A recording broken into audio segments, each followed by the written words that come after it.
We are beginning this series called the comparative studies of Indian philosophies or darshanas. Am I audible?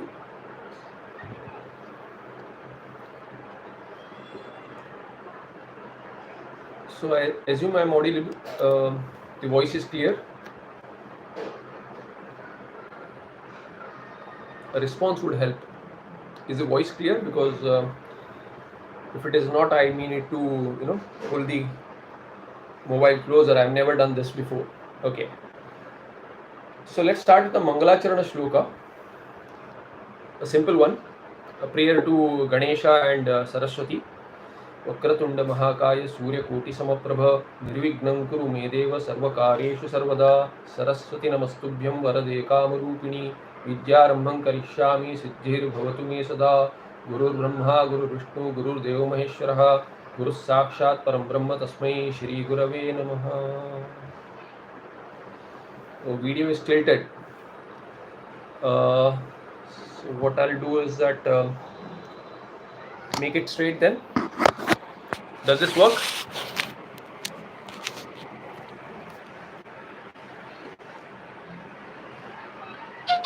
Yeah, so let's do it this way. Sorry, I'm outside, so I don't have any setup. I mean, I'm at my brother's place. So for a couple of weeks, we'll do the way this is going, and then we'll try to see if we can change the format. Okay, so just to give a feel, Indian philosophical systems are many, although we restrict them to 6 darshanas, Astika, and 2 or 3 Nastika darshanas. But there are many divisions among these as well, and they need not be named. So named as in this kind of a darshana. But popularly known darshanas we'll look at, and maybe we'll look at some others in passing. And why it is called as a comparative study is because there was a question, I mean not a question, or there arises these kind of questions as to why a particular kind of darshana should be studied. Meaning, let's say, let's just list the darshanas first. So in the Astika meaning Asti iti vadanti iti Astikaha. Asti means exists. What exists? Some tattva, some reality. Whether you call it as Ishvara, Paramatma, Atma, that exists. Those who accept such a view, their darshanas or their philosophies are called as Astika darshanas. This is one way to look at what Astika means literally. Asti iti vadinaha, astitva vadinaha, they are Astikas. The other way to look at it is that those who consider Vedas as pramana. Pramana means valid means to knowledge. Those who consider Vedas as valid means to knowledge, pramanas, they are Veda Pramanyavadins, and they are Astikas. So there are 6 such darshanas popularly considered, and then this is like the old system of dividing on a very broad level. As I said, within these there can be differences as to who is the superior Lord. If you consider Ishvara, who is Paramatma, based on that there can be further divisions as to Shaktas, Vaishnavas, and what is the path among these also. There can be differences. We'll not look into those right now. We'll look at what is considered as a darshana. Darshana is an Indian name, Sanskrit name for philosophy. Darshana means seeing or a vision. So philosophy is not something which is, Indian philosophical system is not something which has come up with some ideas or just popular thinking or some discussions. they get the name darshanas because there is more that is seen that others cannot see. Others cannot see meaning what is popularly not seen. That kind of a vision somebody has. Not somebody in the sense anybody. These were rishis and munis who had some kind of a vision of what life is, what the goal of life is, and such. So therefore, what they established as a system to live the life with the end goal in mind, and they systematized the study of such a philosophy, what we call as philosophy. They chalked out a path to reach such a goal and detailed it and taught the system. That is why it is called as a darshana. For example, you may have heard of a pramana called as pratyaksha pramana, direct perception. What I can see or hear or smell or taste, etc., through my sense organs is direct cognition. That's a pramana. All schools of philosophies consider direct perception or direct cognition, what is known as pratyaksha, as a pramana. Nobody denies the existence of something that one can see, hear, smell, taste, touch, etc. So these 6 sources of knowledge of direct perception, they are a pramana. But this darshana is also vision. Although pratyaksha generally is translated as direct perception, meaning directly seeing something, although there are 6 direct cognitions, hearing is also direct. If you touch something and feel something, that is also direct. The smell is also direct. But still, perception, meaning the sight, is the example given to cover all the 6 direct perceptions or direct cognitions.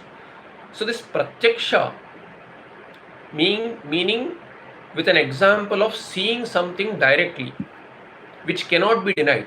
When you say something is valid, how do you say? Oh, I saw it with my own eyes.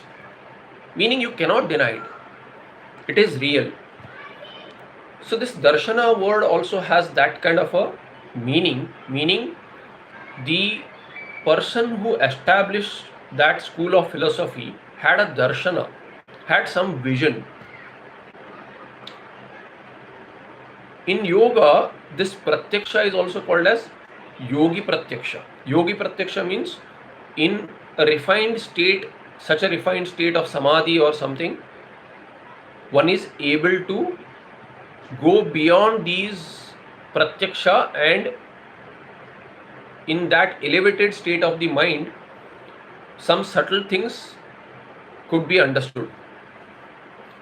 That kind of a meaning is there for this word darshana. So what are these darshanas? Astika darshanas. Coming back to Astika darshanas, who consider Vedas as valid source of knowledge, or who say that Atma, Paramatma, Asti exists. These are Astika Shastras or Astika darshanas. As opposed to these Astika darshanas are Nastika darshanas. They also find home in or source in India. They have also been accepted as darshanas in Bharata Desha. They are also called as darshanas, be it Nastika. Their source may not be, meaning their origin cannot be traced in Vedas as pramana, but still somehow they have deviated themselves from the same valid source of knowledge for the Astika darshanas. There is an offshoot. They all started with Vedas and somehow they have found themselves as trusting some other source or some other intellectual process more than the Vedas as pramana, and thereby they have become categorized as Nastika Darshanas. So the Astika and Nastika division is the first broad division of Darshanas, Indian schools of philosophies or schools of thought. The Astika Darshanas, generally they are counted as 6 in pairs of 2, because they go hand in hand. Some way they are connected. They have some common foundation, so to say. So Nyaya, Vaisheshika are 2 darshanas which are Tarkika darshanas. Tarkika meaning they are the philosophical schools of thought for logicians. Why are they categorized as logicians? Because although they consider Veda as a pramana, as the Mula pramana, meaning the foundation of all pramanas, or rather not foundation of all pramanas, but foundation of the entire school of thought, meaning the main pramana for the ultimate goal of life. When the subject matter is the ultimate goal of life, what that is we'll look at soon. But whatever is the philosophical school of thought concluding as the ultimate goal of each and every living being, that goal has to find validity in Vedas. But these logicians will have established such a goal along with its means using logic. That is why they are called as logicians. So logic becomes the main pramana or the main valid source of knowledge, even when looked at Vedas in contrast. They may not accept it. They'll say that Vedas also says it. That's how it will appear to be in the end. Because when in comparison, when you say comparative study, which is the subject matter or the context of this session or this series, the comparison is with Advaita Vedanta in the end. As to why Advaita Vedanta only, that's a question which remains to be answered in the series as it progresses. We'll see why. Because this was a question that has come up, it seems, in discussions on the channel. So this will remain the focus, as Advaita Vedanta will be contrasted in study of overview of each and every school of thought. As to why Advaita Vedanta is the culmination of such thought, when looking at their own schools of thought, meaning each and every school of thought, when you look at their process, their methodology, considering those methodologies themselves as connected with the ultimate source of knowledge, Vedas, because the Veda word itself means the source of knowledge. It means knowledge, a body of knowledge. The root for Vedas is vid, to know. That verbal root with, to know, itself says that Vedas are the source of knowledge. And that being the ultimate source for all Astika Darshanas, finally in the discussion or debate with any other school, each school has to defend the source or trace the source unto the Vedas. If the other school of thought is able to show as to the methodology used by a particular school of thought is against or is contradicting the Vedic knowledge, then it will stand refuted. This is the process when there is a discussion among Astika schools of thought. So Nyaya and Vaisheshika are logicians. That's where we started off with Astika Darshanas. Nyaya and Vaisheshika are collapsed in this age, in today's era. They are collapsed into a single study. Nyaya is quite complex. They discuss using logic, they establish something, but before that, they have to categorize this entire existent prapancha, the world, into 16 padarthas. Pada is a word, artha is meaning. So padartha is the meaning of the word. And what is the meaning of the word? The meaning of the word is an object, an existent thing, something which is existent. So the entire world, not only an objectifiable word, but something which can be philosophically thought about, that also should come under a particular category. And these categories are called as padarthas. In Nyaya, they are 16 in number, which is quite complex. So when anyone studies Nyaya or Tarka Shastra today, then they study a basic grantha called as Tarka Sangraha, where the Nyaya and Vaisheshika are combined together, and the combination has the discussion of padarthas which are 7 in number, Sapta Padartha. That is followed by the Vaisheshika school. However, even if they are abridged and brought together, nothing is lost. Their philosophical ideas and the methodology is similar, although they vary in details. So we can look into some listing of padarthas when you look at Nyaya, and some basic differences with Vaisheshika, but mostly our focus will be study of this together, these two darshanas together, and whatever overview we look at. Then the next school of thought which comes together in pairs, two schools of thought which come together in pairs, is Sankhya and Yoga. So Sankhya is a system which considers this. Okay, before that, let me take a step back again. I should have started there.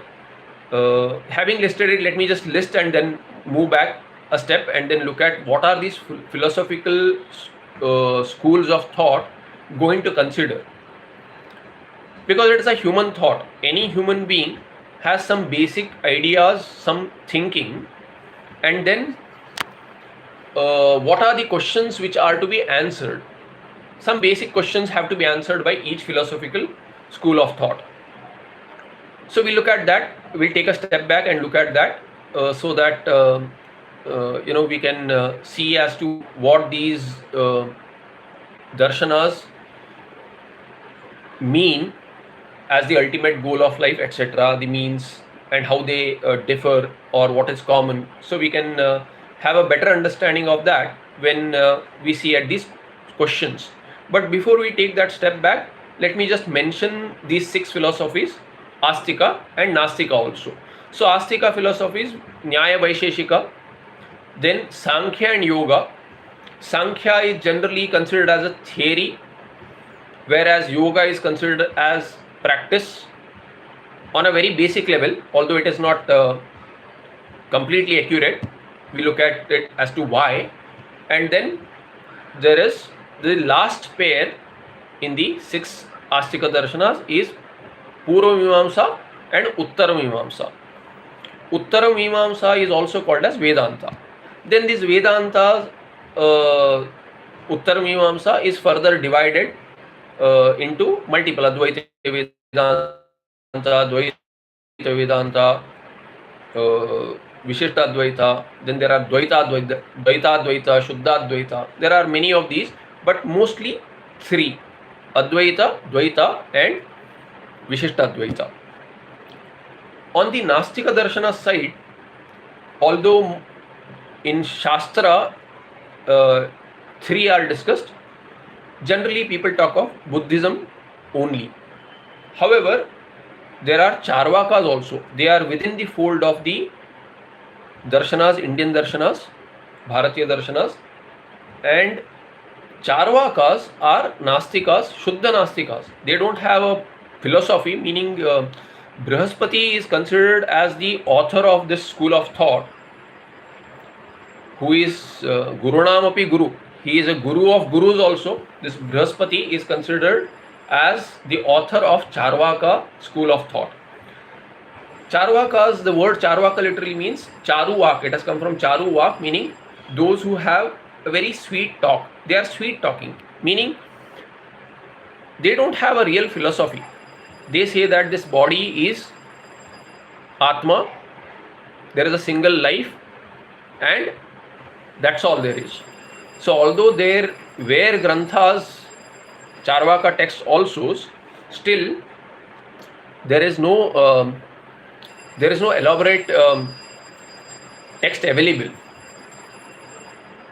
Therefore, Charvaka school of thought is only known from refutations in other granthas, such as Bhagavan Vidyaranyacharya refutes it with a tease.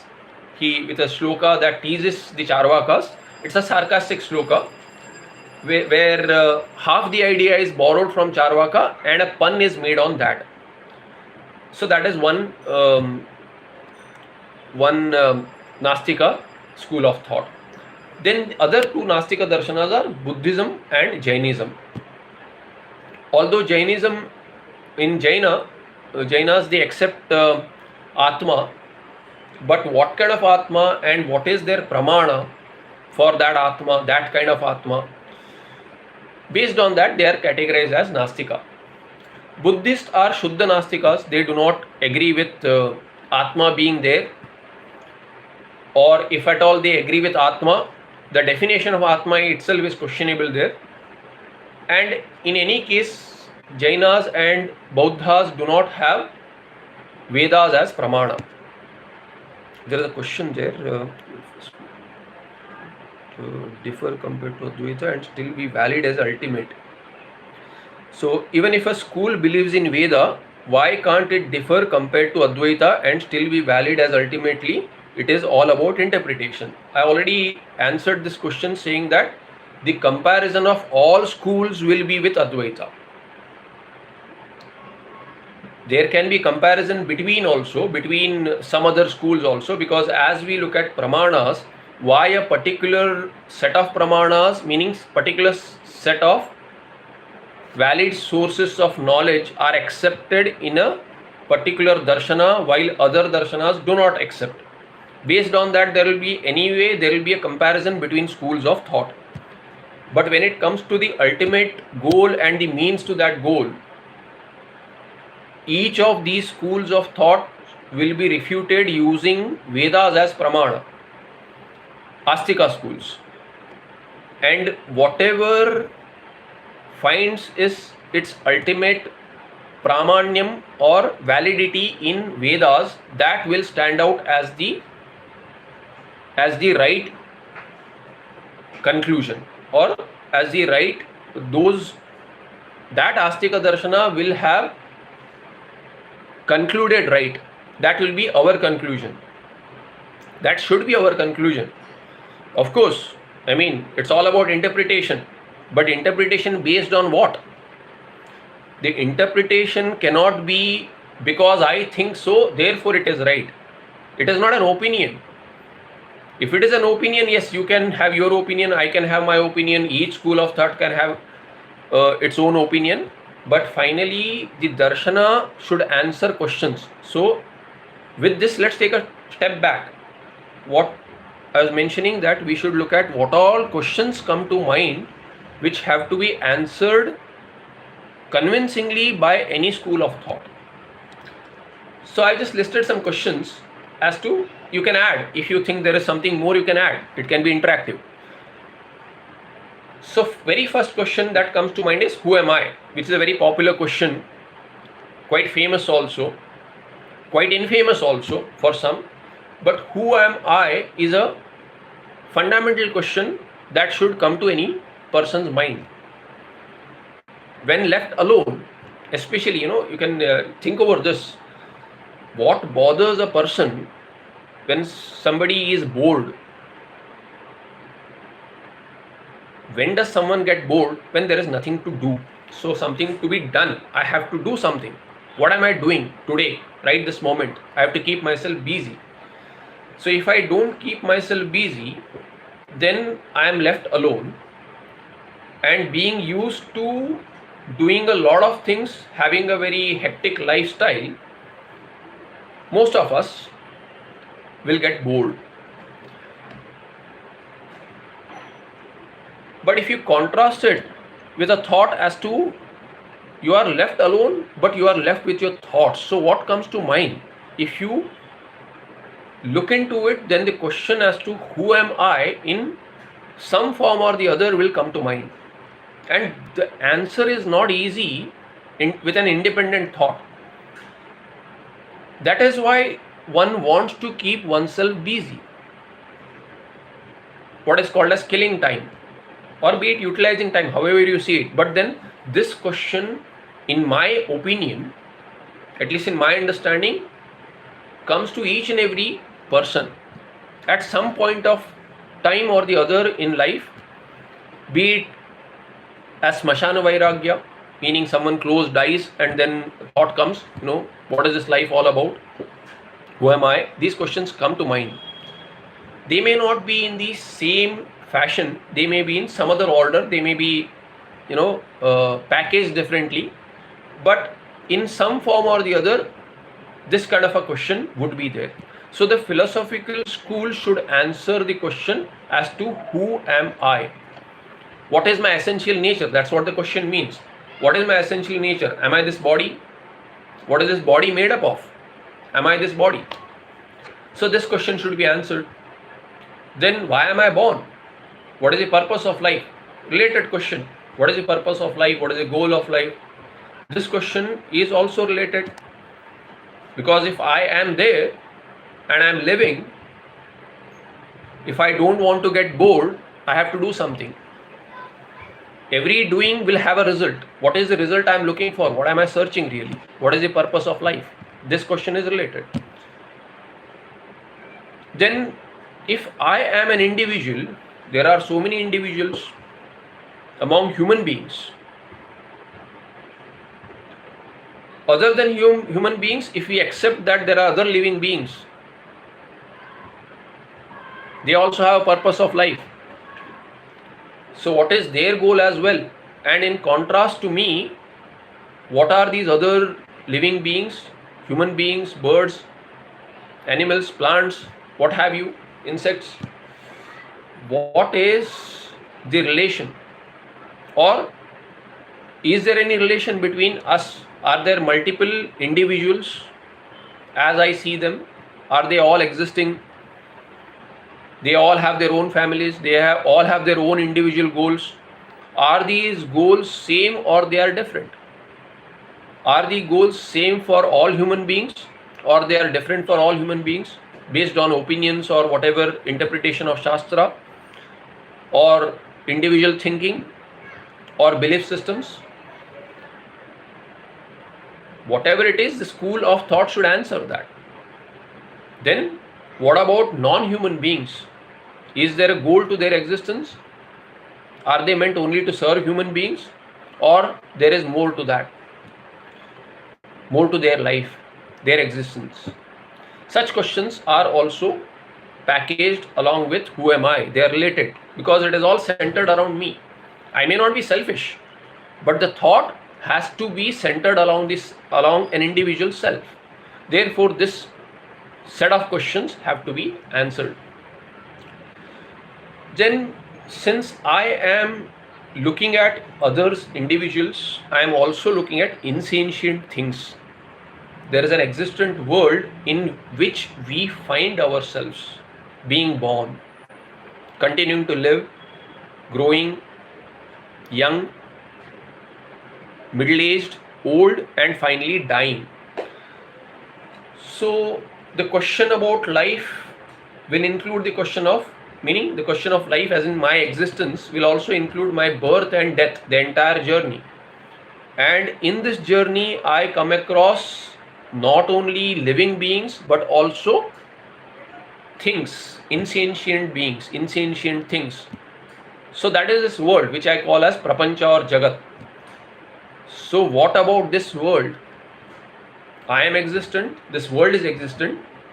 There is clearly a difference between me and the world. Just like it is between me and others, my parents, my children, my siblings, my friends and enemies, acquaintances, unrelated people I see, huge population. So similarly, this world which is existent, I cognize the objective world. What about that world? Does it have a source? Did it come into being at one point of time? Is its purpose to serve me, or is my purpose to serve the world? What is it? So what is this world? That question will come up. And then what is it made up of? What is the foundation? What is the source or origin of that world? That question also has to be answered. Then before the world was created, if at all it was created, then what is it made up of? What was that basic constituent created from? So if the science says the world has come from atoms, the Big Bang theory or whatever, then what is the material of this universe from which it is made? This question also has to be answered. And if it has come up on its own through some event or some chemical reactions or whatever, or has it been put together? If it has been put together, meaning manifested or created, then is there a creator of this world? Is that creator one, or are there many creators? That question also has to be answered. And once you have talked about the creator, has he created or manifested a world that was already existent in some form, which is called as Satkaryavada of Sankhyas, or has he or they have created a world from something which was non-existent before, meaning what is not existent is created, which is called a Satkaryavada of Nayayikas, or at the worst stage, Shunya, from Shunya it has come, or Buddhists. Such question also has to be answered. So is there a creator? Is that creator one or many? What did he create the world out of? The material.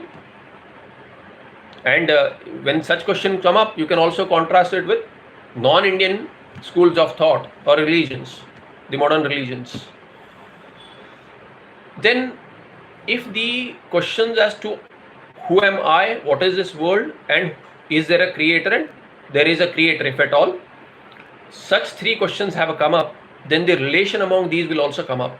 They have also to be answered as to what is the relation between the world and its creator, the creator and me, and between the world and me. So these three questions will also pop up in as corollary to the earlier three questions.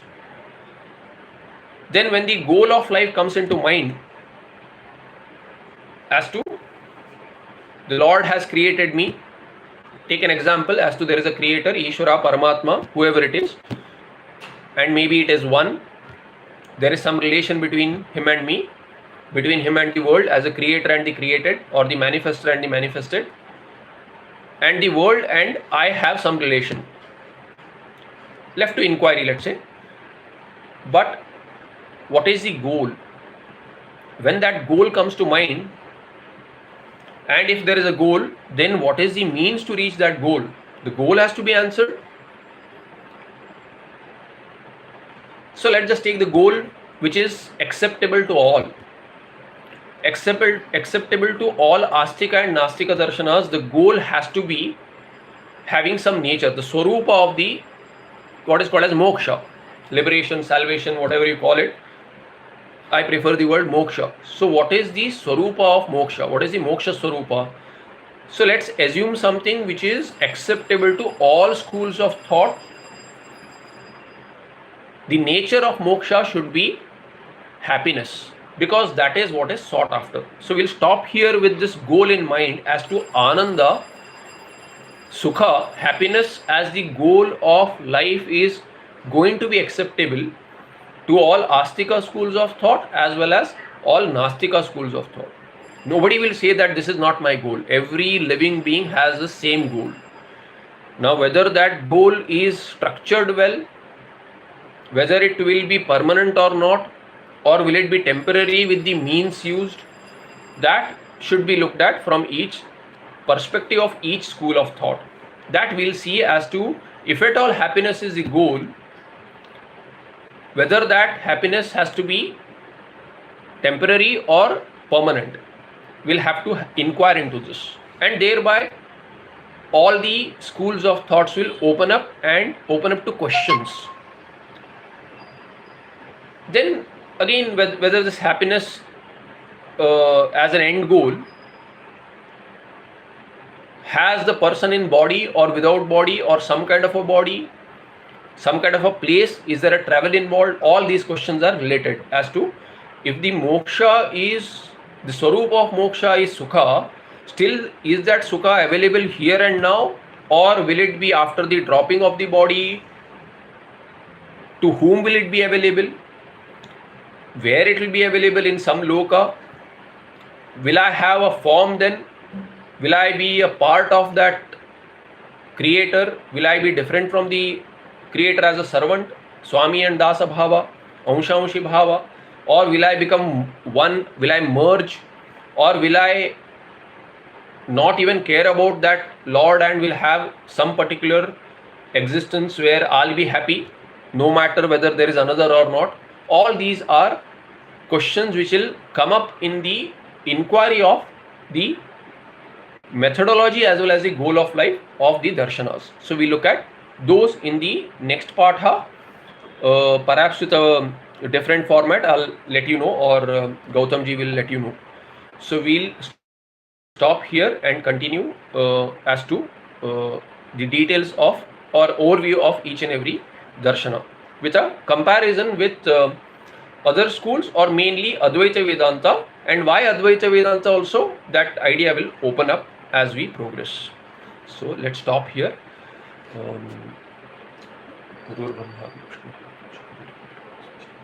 Dhanyavad. Any questions?